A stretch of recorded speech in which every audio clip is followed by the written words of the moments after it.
Hey guys, welcome back to my channel, Beautiful Nature. I bet you haven't heard or seen about these fluffy flowers before.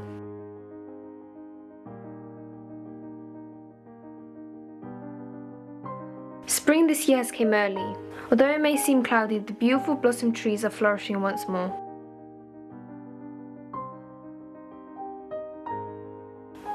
Well, this is the fluffy willow. Like these, fluffy willows are early signs of the spring awakening once more within nature. And since they're amongst the very first to bloom, they're especially delightful. They signal the last few weeks of winter and the beginning of spring.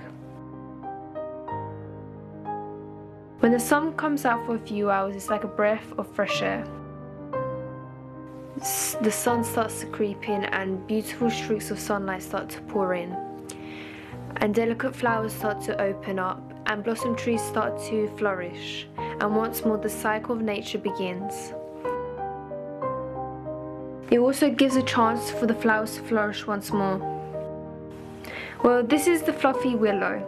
Although it has this fluffy texture, you wouldn't normally come across this type of texture in nature.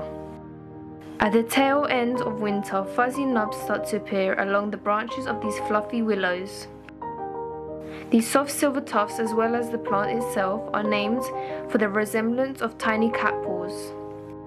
These flowers tend to grow in nature but are grown in gardens as well all across the UK and many other countries.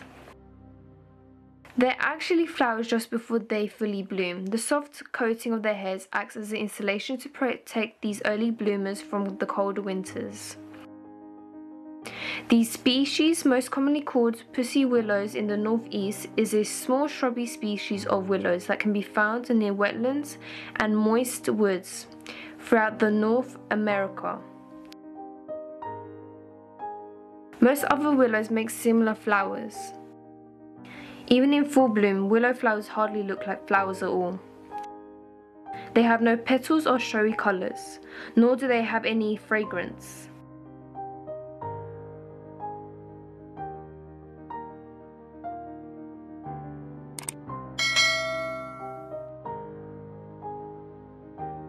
These catkins come in a range of different colours, from a light limey green to slight reds and greys and different sorts of colours, which can be quite beautiful. Catkins usually don't rely on pollinators to spread their pollen. Instead, they simply release it into the wind, where it may or may not land on the female flower parts. In order to hit their targets, the catkins must produce a tremendous amount of pollen.